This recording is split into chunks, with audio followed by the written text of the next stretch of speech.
Cigarette packet తరహాలో హెచ్చరికలు అంటే ఏంటి? సమోసా జిలేబీ కూడా ఇంక లేదా పకోడీ, వడాపావ్, చాయ్, బిస్కెట్ వంటి సాంప్రదాయ ఆహారాలకు సిగరెట్ తరహాలో హెచ్చరికలు జత చేసేందుకు నిర్ణయం. అంటే ఇప్పుడు నాగ్పూర్లోని All India Institute of Medical సైన్సెస్లో పైలట్ ప్రాజెక్ట్ కింద మొదలు పెడుతున్నారు.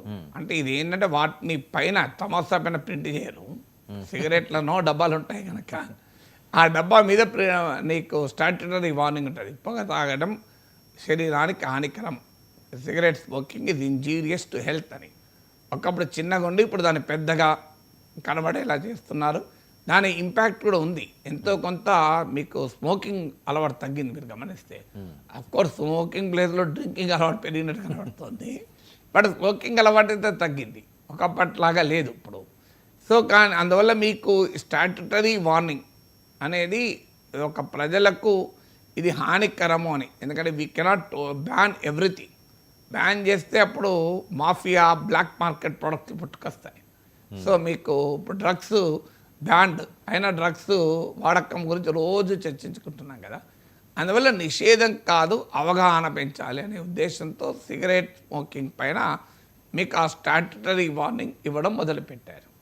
సో దీన్ని సమస్య ఎక్కడవుతుంది అంటే ఇది కేవలం ఒక సిగరెట్లే హానికరమా, పొగాకే హానికరమా?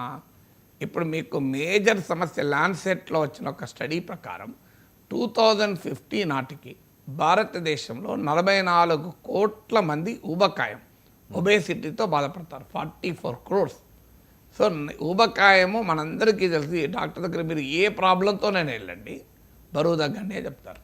నువ్వు ఏదైనా heart problem, BP problem, sugar problem, go for any మోకాళ్ళ నొప్పుల ప్రాబ్లం, ఆర్థరైటిస్ ప్రాబ్లం, నువ్వు ఏదైనా ఫస్ట్ పాయింట్ ఏం చెప్తారు? బరువు తగ్గు అని చెప్తారు, బరువు ఎక్కువ ఉంటే. అందువల్ల బరువు సర్వ సమస్యలకు మూలం.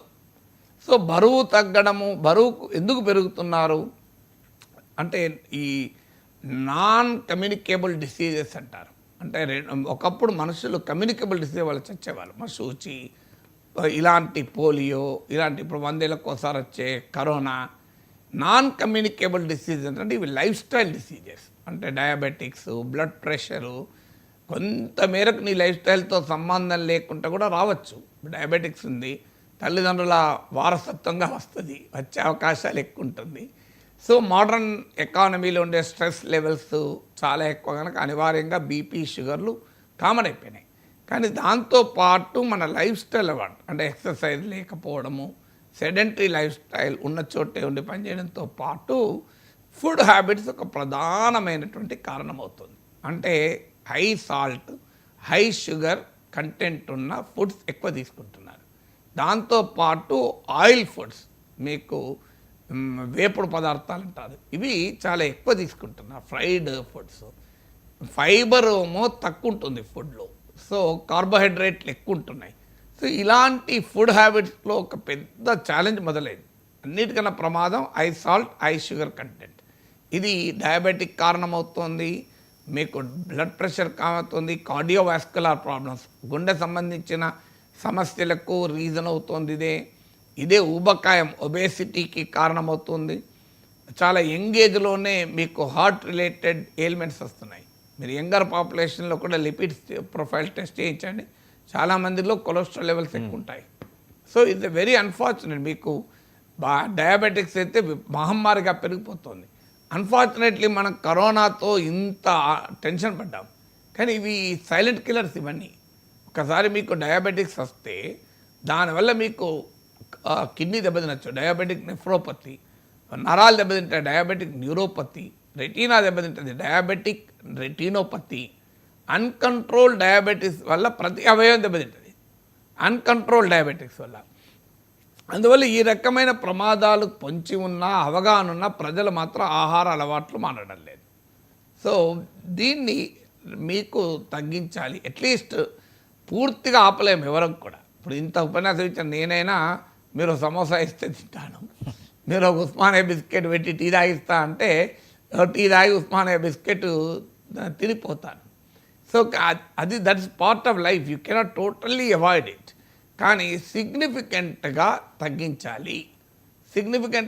తగ్గించాలి అనేది ఒక రికమెండేషన్.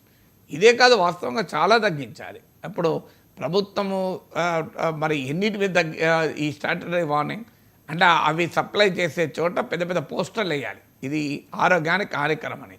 అంటే మీకు సమోసా ఇచ్చే రెస్టారెంట్ కానీ ఈటరీస్ కానీ బండి కానీ ఖచ్చితంగా ఈ పోస్టర్ డిస్ప్లే చేయాలి, సమోసాలు తింటే మీ ఆరోగ్యం చెడిపోతుందని.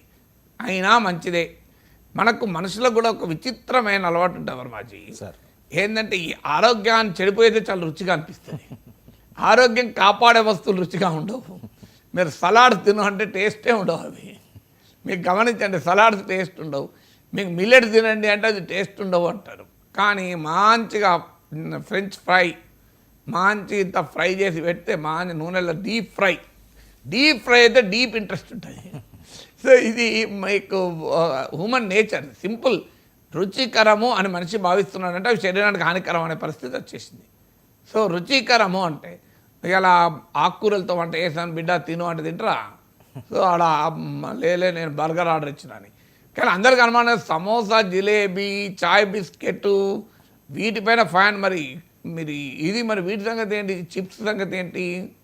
సో మీకు అన్నిటికన్నా ముఖ్యం ప్యాకేజ్డ్ ప్రాసెస్డ్ ఫుడ్స్ సంగతి ఏంటి? అసలు బర్గర్లు, పిజ్జాల సంగతి ఏంటి? మెక్డొనాల్డ్స్, కేఎఫ్సీలు ఇవి మంచిగా మరి బర్గర్లు నీకు అప్పటికప్పుడు మంచిగా ఫ్రెష్ కోడి కోసి తింటే ఆరోగ్యం. నేను తినను చెప్తున్నా, మీరు తింటారు కనుక చెప్తున్నా. కానీ ఎప్పుడో కోసి 15 రోజుల కిందనో ఎక్కడో కోసి ఎక్కడో ఫ్రిడ్జ్లో పెట్టి దాన్ని మళ్ళీ ఓవెన్లో పెట్టి వచ్చి ఇక్కడ తింటే అది ఏం టేస్ట్, ఏమి ఆరోగ్యం మరి? సో అందువల్ల ఈ మనం ఇప్పుడు అమెరికా లాంటి దేశాలు అయితే ఫ్రిడ్జ్లో పెట్టుడు, ఓవెన్లో పెట్టుడు, అంటే వండడము ఫ్రిడ్జ్లో పెట్టుడు, తీయడము ఓవెన్లో పెట్టుకొని తినడము. సో అందువల్ల డైటీషియన్లు చెప్పేది అంటే మీ అమ్మమ్మ మీ నాన్నమ్మ ఎట్లా తిను నువ్వు అట్లా తిను, దాని మించిన ఆరోగ్య స్థితులు ఇంకోటి ఏం లేదో చెప్తున్నారు. మన అమ్మమ్మ కురుకురేలు తిన్నదా? తినలే కదా. ఇప్పుడు అమ్మమ్మలు కూడా తింటున్నారు, ఆగుతలేరు. సో నానమ్మలు కూడా తింటున్నారు. నా కూతురు కురుకురే తింటే కూడా మా అమ్మ పక్కనుండే నాకు కూడా ఒకటి ఆర్డర్ బిడ్డ అంటారు. సో ఆ దశకు వచ్చేసినాం. సో అందువల్ల ఈ ఫుడ్ హ్యాబిట్స్ పైన అవగాహన పెంచడానికి ఈ స్టాట్యుటరీ వార్నింగ్ అంటే ఇది గుడ్ థింగ్ కదా.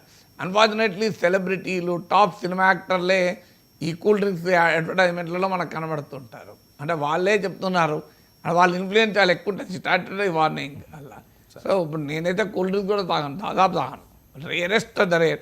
ఏడాదిలో ఒక్క కూల్ డ్రింక్ కూడా తాగుతానో లేదో నేను ఏమైనా తాగితే కొబ్బరి బొండాలే తాగుతాను. సో నాలాగా అందరు ఉండాలని కోరుకుంటాను, కానీ సాధ్యమే. యంగర్ జనరేషన్ కొబ్బరి బొండాలు తినండి. నేను ఈవెన్ ప్రతిరోజు రెగ్యులర్గా ఉద్యమాలు కూడా నడిపేవాళ్ళం, కొబ్బరి బొండాలే తాగండి, కూల్ డ్రింక్స్ వద్దు అని.